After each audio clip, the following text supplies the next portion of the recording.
Sunday morning celebration of life and love.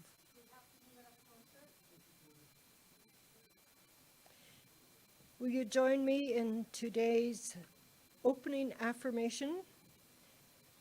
Joyfully, I enter into the good of this day. I celebrate and rejoice, knowing that God is good, life is good, and I am good. I move and act and speak from a state of grace and loving kindness towards all. Then so it is. And now I'll ask Edith to present the page number and the song, and we'll hear some music. And you can join in. Okay, we're going to start with Hymn to Freedom, and it's on page 31. Seeing as Page Remembrance Day 31. is just down the road. And if you stand up, we'll open our diaphragm. Sure, And if you- stand up. And this is by Oscar Peterson.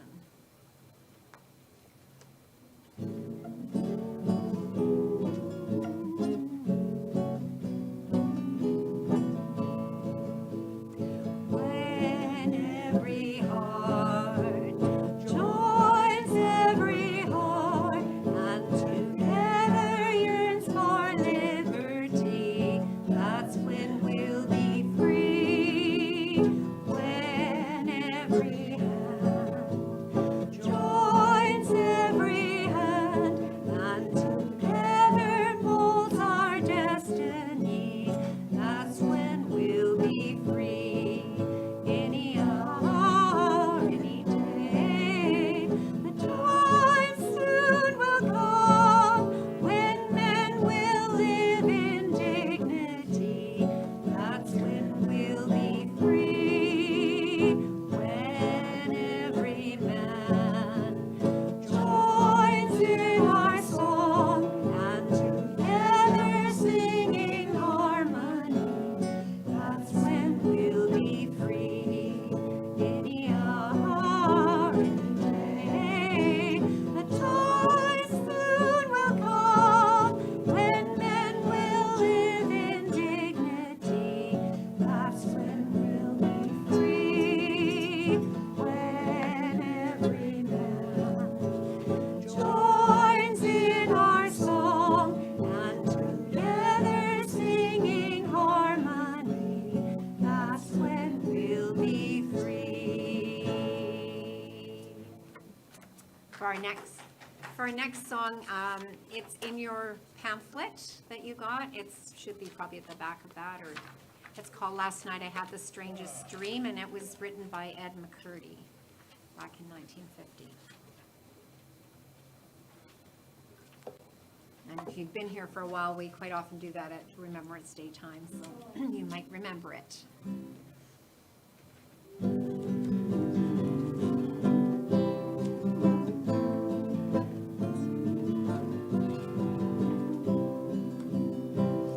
Last night I had the strangest dream I'd ever dreamed before.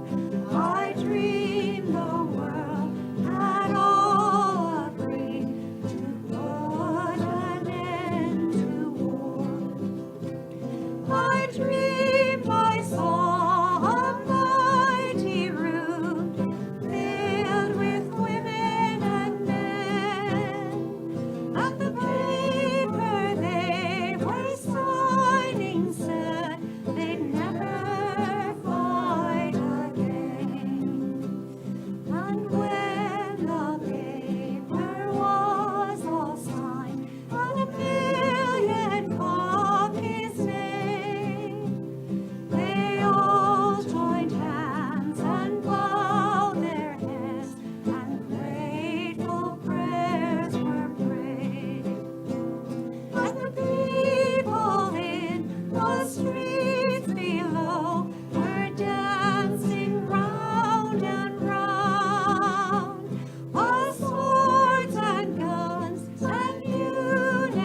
you.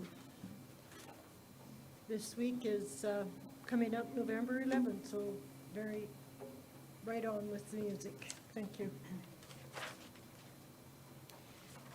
The children's word for today and our word for the day is cleanliness.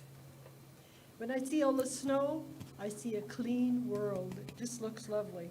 Not so great for driving, but nonetheless. Cleanliness means keeping yourself clean and helping to keep our world clean. And cleanliness can be in your mind too. A clean mind means that you keep your thoughts on things that are good for you. You can clean up your act by demanding and deciding to change what you have done when you have done something you are not proud of or when you have made a mistake. So there's an affirmation, and I'd like us to you to join me. I am good to myself as I take care of my world. I am good to myself as I take care of my world. And there is an announcement, and I will call on Reverend Joanne. And Gord, will you come forward, please?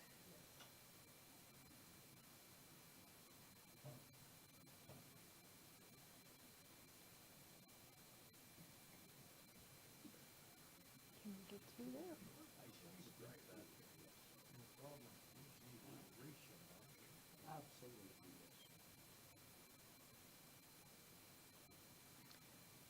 There we go.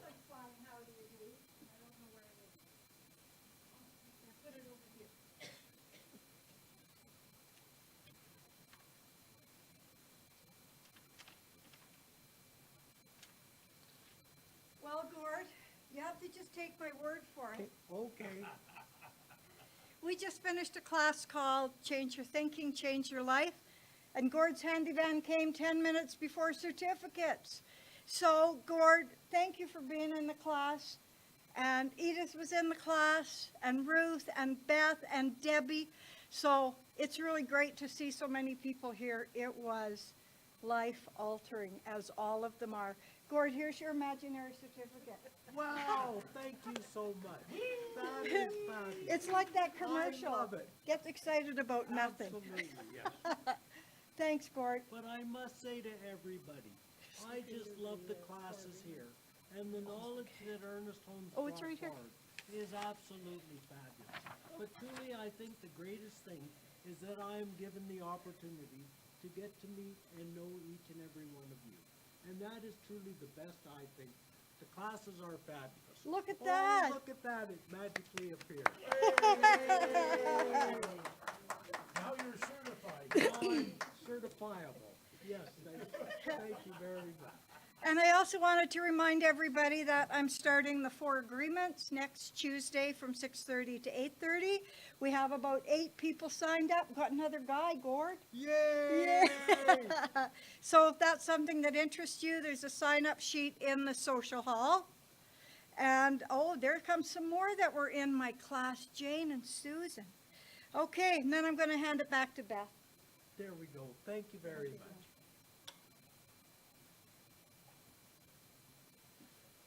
And another announcement, dinner and a movie is returning. Mark your calendar, November 18th at 6 p.m.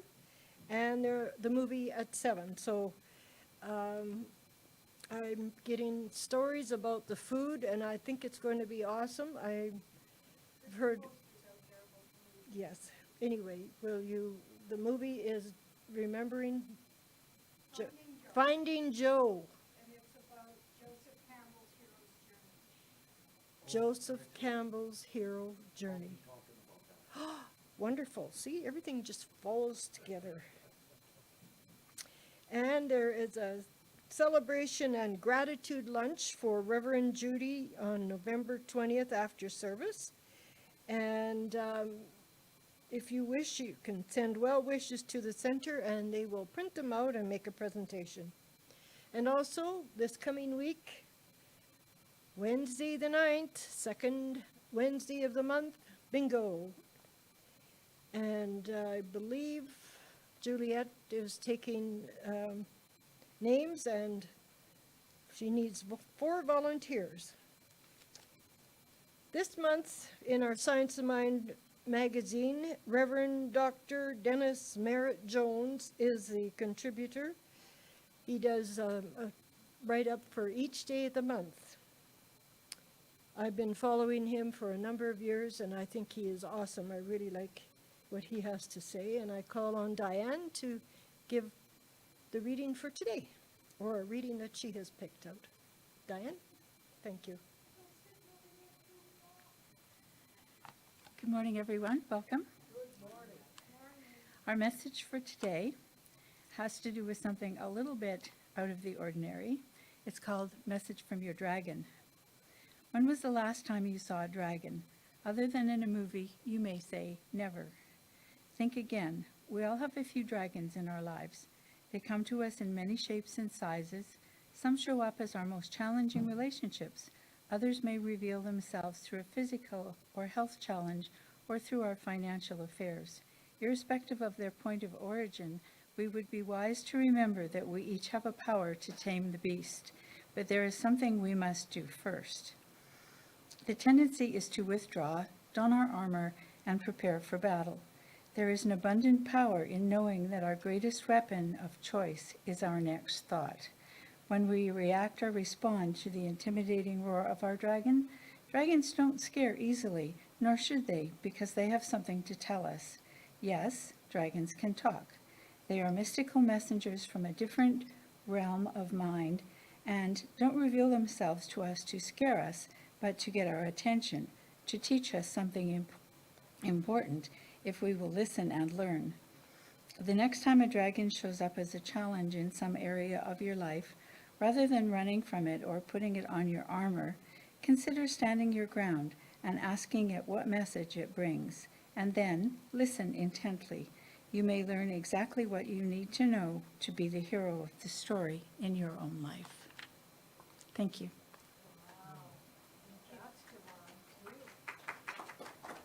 Thank you, Diane. Made me think of Merlin. Sir Lancelot and Merlin. Anyway, it's off the topic. And now it's my pleasure to introduce you to our speaker. He was the very first, well, in 1988 he came to Red Deer. And a friend of mine, Linda, went the first Sunday, and she said, you just have to go and see and hear this man. So she wasn't available the next Sunday, so I braved it and went myself, and it was changing, life-changing for me. And he was my teacher and mentor for years. Every course, every class, I think I took him all. I was just like hungry for this philosophy. It just was so perfect. Reverend Douglas Craig from Calgary, welcome to our center. Your center. Okay. Well, that was a nice introduction. That was only 34 plus years ago, you know. Enough time to get to know yourself, if you work at it. Well, good morning, everyone. How's everyone today? Great, wonderful, excellent, okay. Well, you know, just before I start, I'd like to just take a moment to pay tribute, because next Friday is Remembrance Day. And on Remembrance Day, I do not go to the 11 o'clock service anywhere. I go out to my hometown Legion for the 2 o'clock service. We have it there because it's a small town, and there is the home of 3 veterans that really played a big part in my life. From World War I, my one grandfather was one of the founding members of the Legion there, and my other grandfather was a life member there. He was from Cochrane and a World War I veteran, and my dad was a WW2 veteran. He was a pilot, and he was also there to establish the Legion.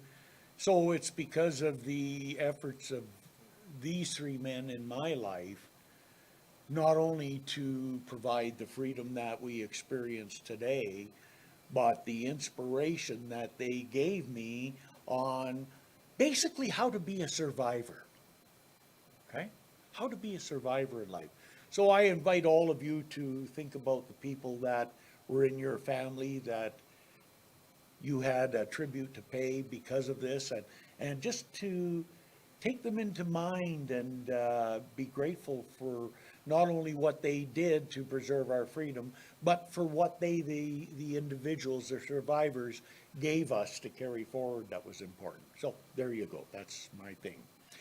So I'll begin today with an opening treatment and meditation. So I invite you to take a few moments and, if you like, close your eyes and go within. And let go of the day, let go of tomorrow, let go of yesterday. For the point of power is always in the present moment. It is in the present moment that one can choose to do something new, something different, something wonderful. And so I know for myself, as I know for each one of us here, that there is one eternal life that is forever giving of itself, and that is God's life, my life, your life, right here and right now. And so we are all connected by this one common bond that we call life. It's the same for each and every one, no matter who they are, where they come from. And it is this same thing that allows us to experience the uniqueness that we are, for there is no one else exactly like us in this planet. And we alone can choose how we outpicture our life. So as we join here today, we do so knowing that there is an understanding that we can garner by taking into consciousness and the awareness of what was given to us by the great writer Joseph Campbell, and mythology and the hero's journey, which really is a description of how we each and every one of us experience the change in our lives. For knowing that change is consistent, change is constant, and for sure it is the only thing that's guaranteed that's going to happen to you. It's called change. So I would like you to take into mind right now something that you're working on in your own journey, whether it be tiny or huge, it doesn't matter, just something that you're moving into that concept of change with. And just allow yourself to focus in on it, focus in on the feelings, and allow yourself to embrace the newness with the willingness to let go of the old. So take a few moments in mind.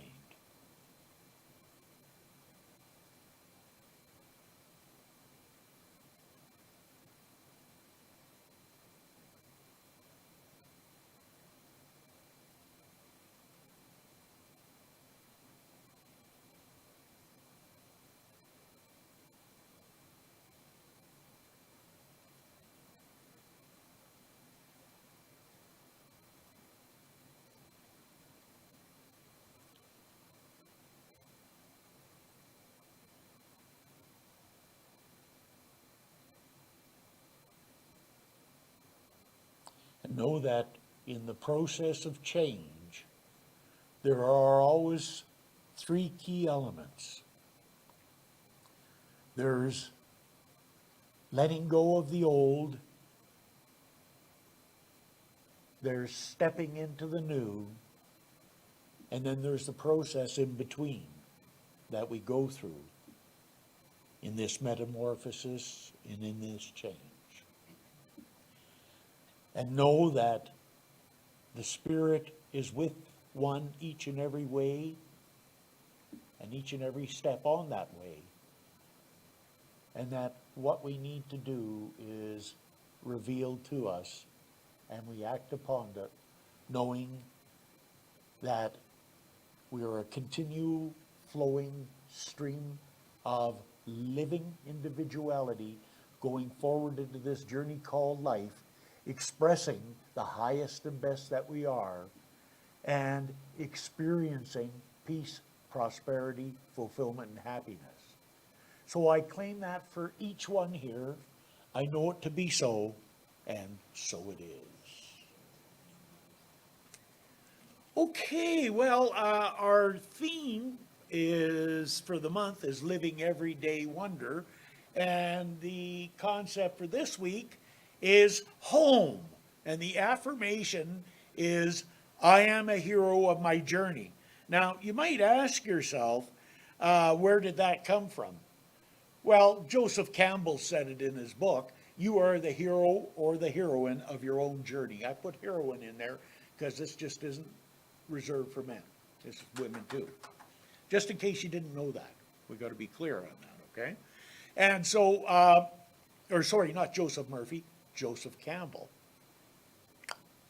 I always get those two guys because I've seen both of them, and Joseph Murphy was a very profound and prolific writer, and I saw him when he was 92 years old belting out a seminar. So, but this is Joseph Campbell, and I really like Joseph Campbell because he was considered to be the world's foremost authority on myth and mythology.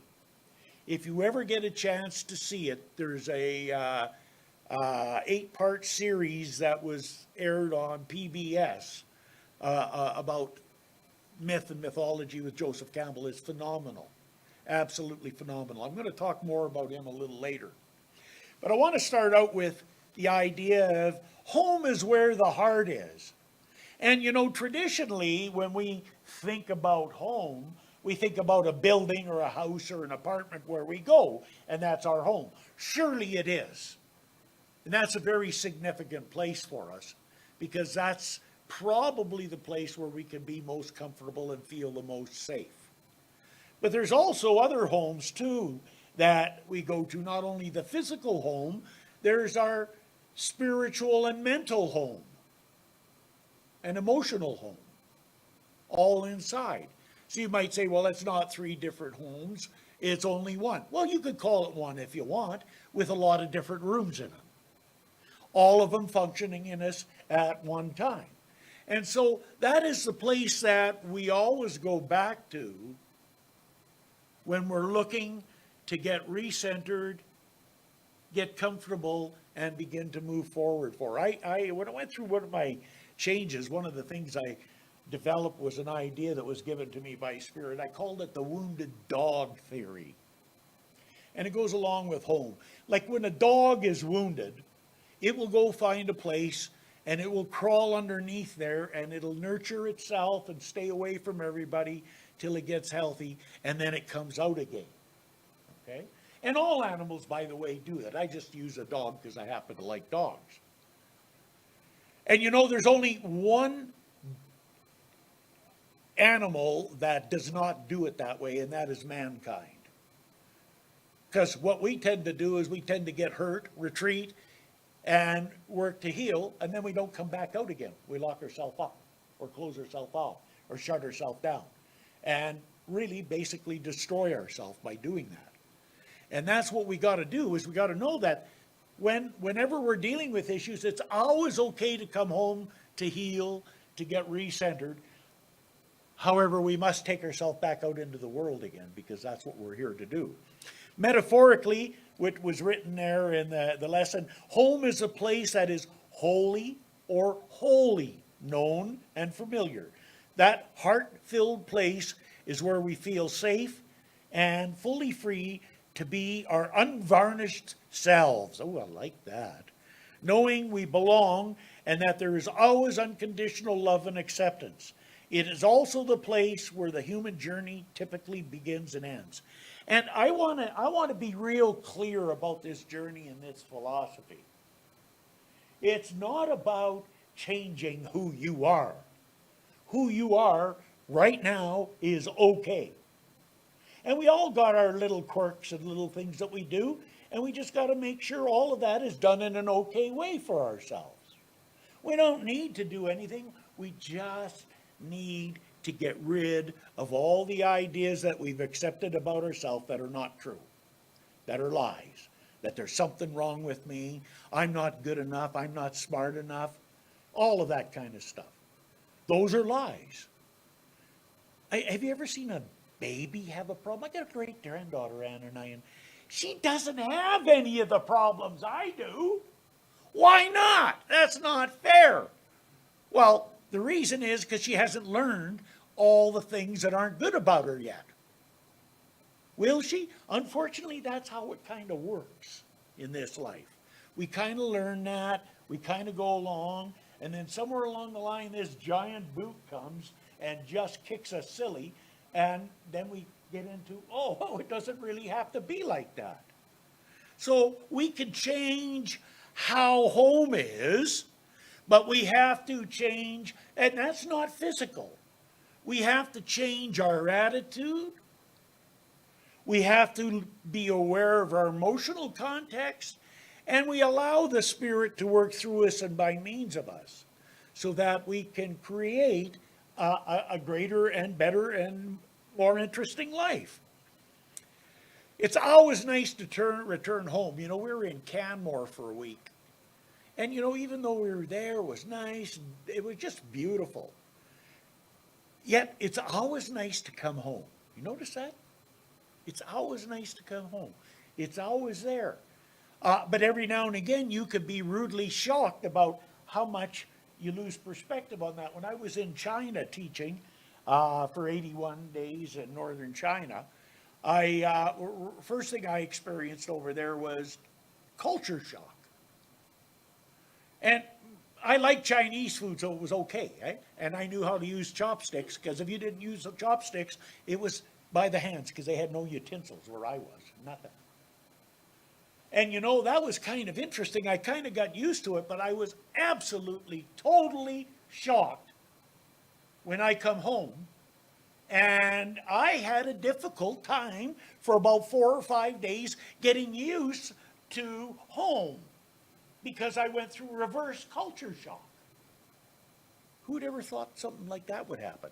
So it doesn't matter which way you go or everything, there's always that home base. And sometimes you got to work to find it a little bit. True? Well, there's no different by that example than looking at the spiritual home. Because we've been so out of touch with it, and it's been so natural, because that's the way it is when you're a baby, and we become so out of touch with it, it seems unfamiliar at first when you start to become more accustomed to who and what you are. Because you weren't thinking that way for a long time. But as you do, that grows inside of oneself, and you don't do nearly as many stupid things.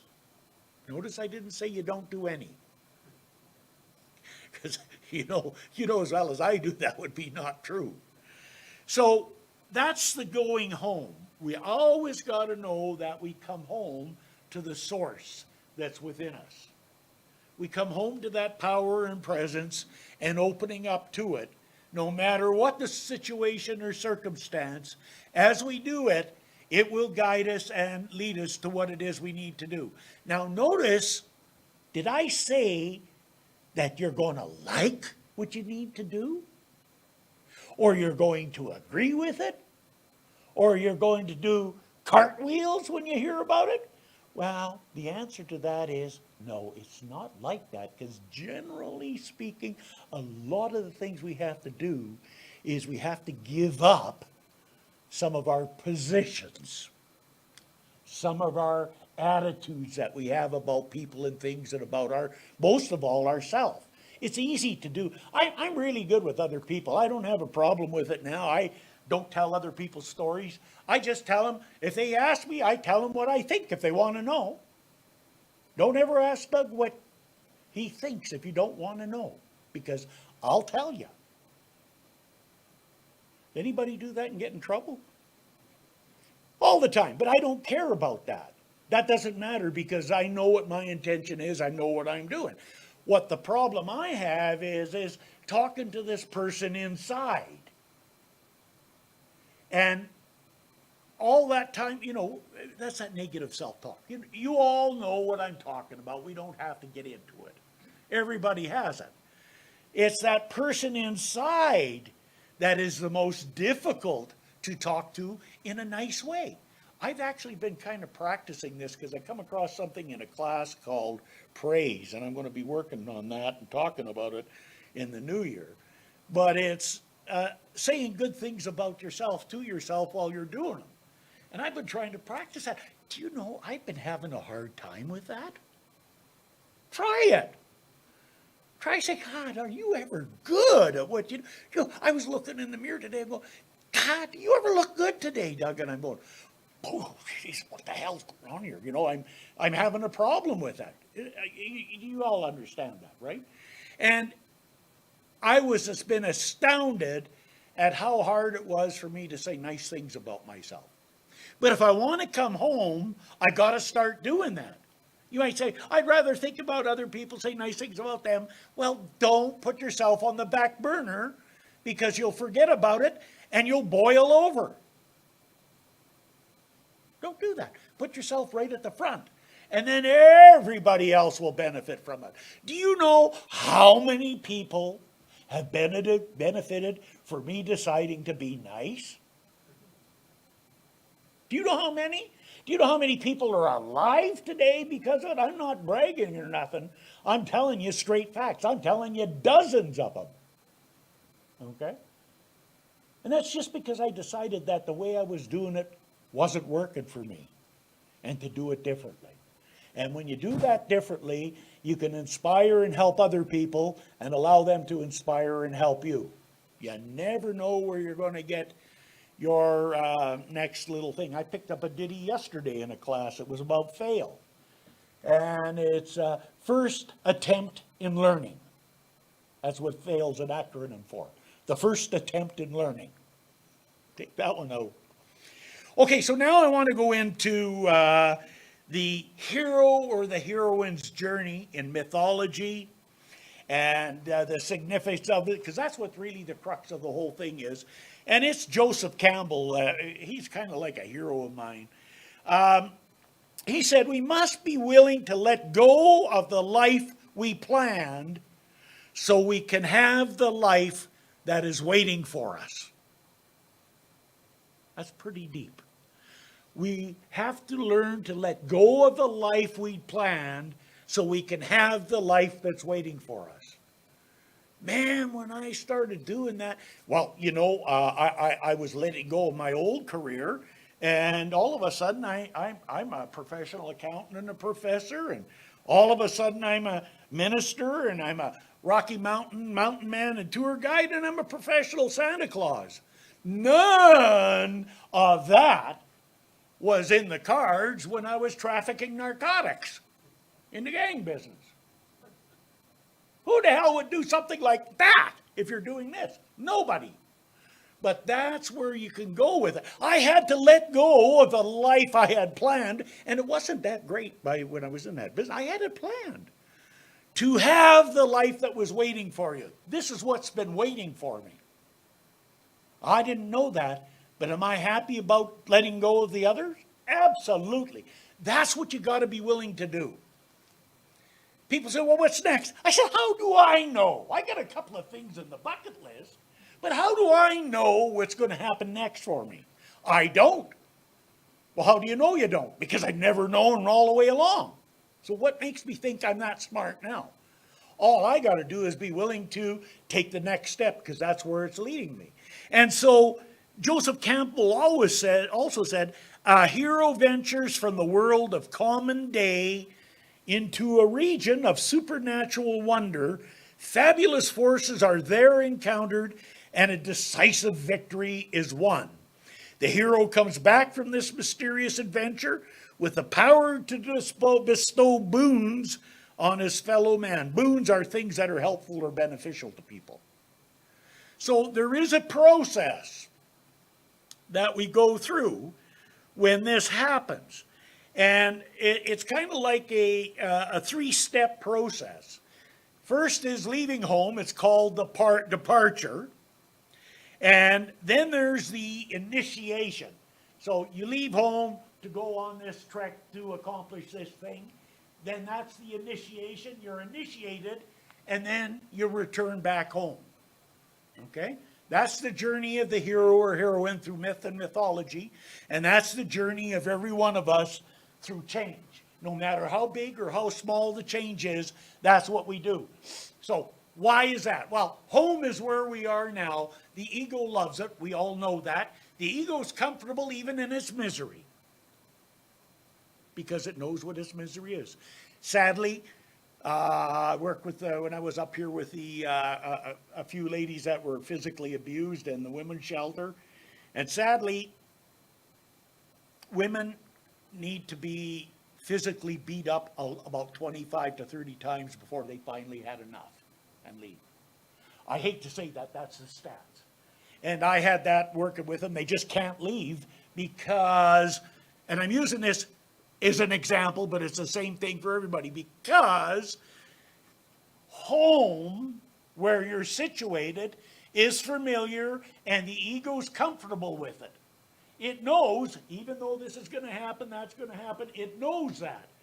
But to leave, to go on that departure from that to this new beginning is absolutely terrifying because they have absolutely no parameters and no understanding or anything about what that's going to look like or what to do.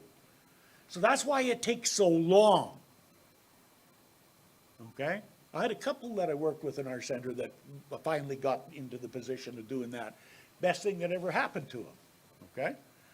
So we all, in order to change, and we're going to change whether we like it and grow, we all have to be prepared to leave home.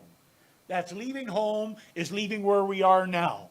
And then we go into the experience, big, small, or indifferent. Whether we choose to do it or it's brought upon us, it's there. And so when we do that, we get comfortable, and that new comfort is us returning home. So it's like anybody had a new relationship or a new job in their day.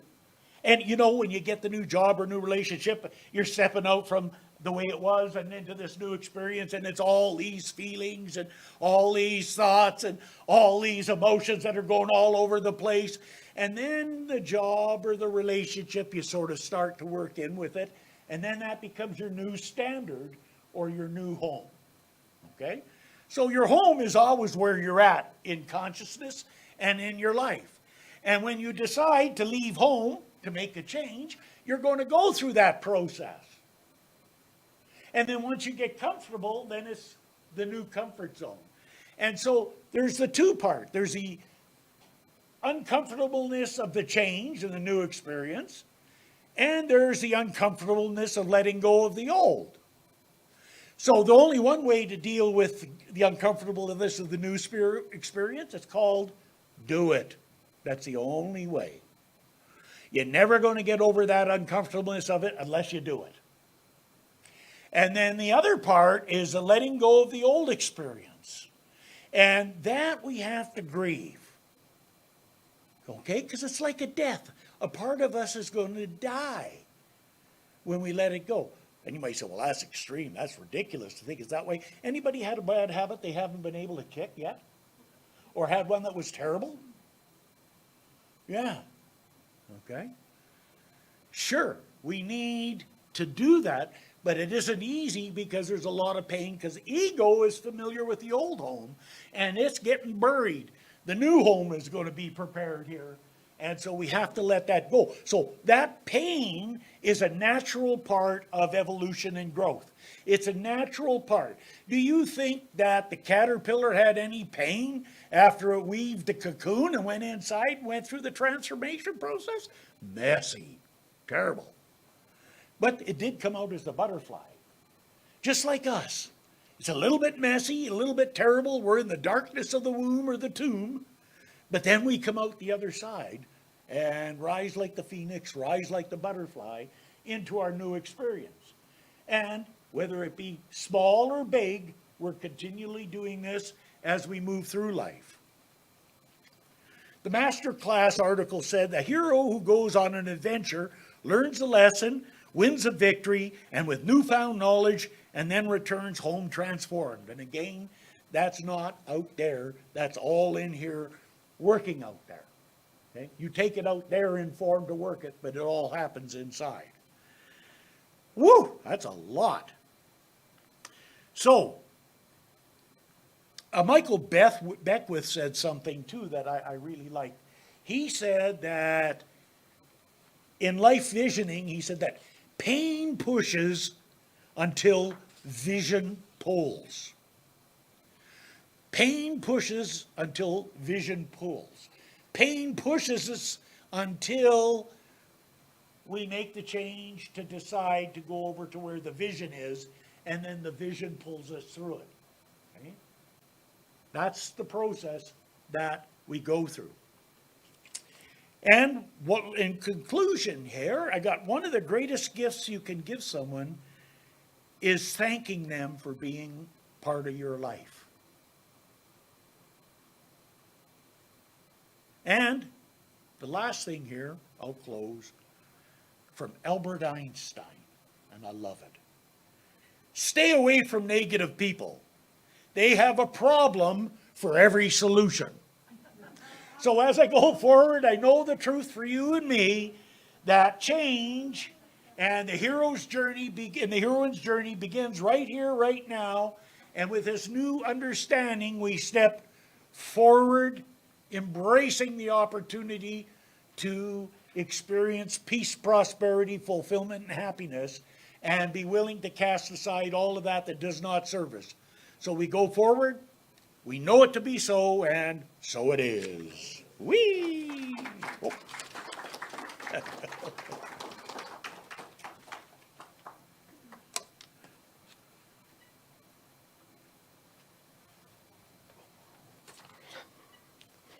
Thank you, Reverend Doug. As always, what a wonderful, wonderful talk today. Thank you. I would also like to remember people who were overseas. I had two brothers during the war, overseas in the war, as well as a husband, one brother in peacekeeping in Egypt, and a son in Iraq. So I'd like to remember them too. Thank you for a wonderful speech. Let us read the prosperity affirmation together, please. I give and I receive, and I do so with gratitude. All that I am is a gift of spirit. All that I do is my gift back to life, maintaining that perfect circulation that is God in action. I choose to bless myself and my world by sharing generously, and so it is. We have a basket over here for anyone who wishes to donate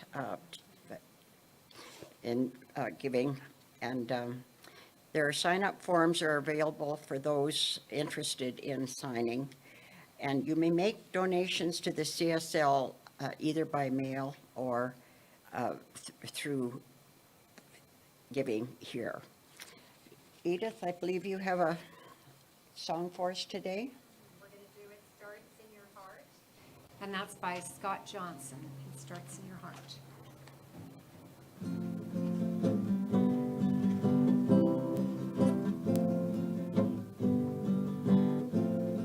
It starts in your heart like a warm summer breeze, gently at first, like the wind through the trees. Slowly it moves you until you can see that it starts in your very own heart.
Closing affirmation.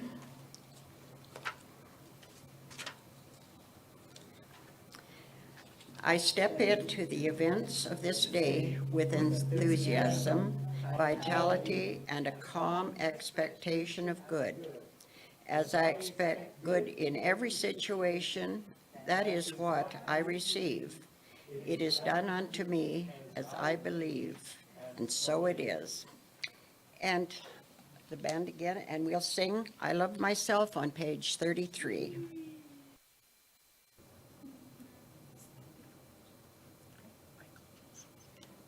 And it's by Michael Josephs.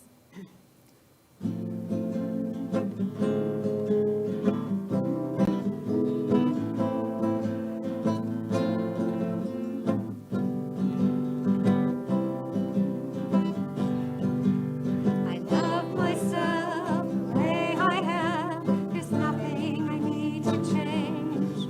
I'll always be the perfect me. There's nothing to rearrange. I'm beautiful and capable of being the best me I can. And I love myself just the way I am. I love you the way you are. There's nothing you need to do.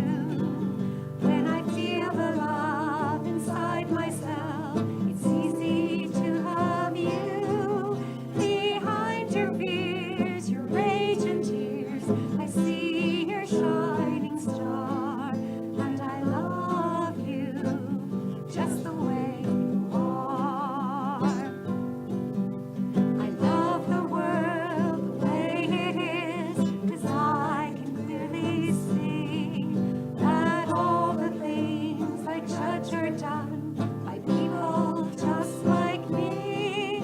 So till the birth of peace on earth that only love can bring, I'll help it grow by loving everything. I love myself the way I am, and still I want to grow. But change outside can only come when deep inside I know I'm beautiful and capable of being the best me I can. And I love myself just the way I am. I love myself just the way I am.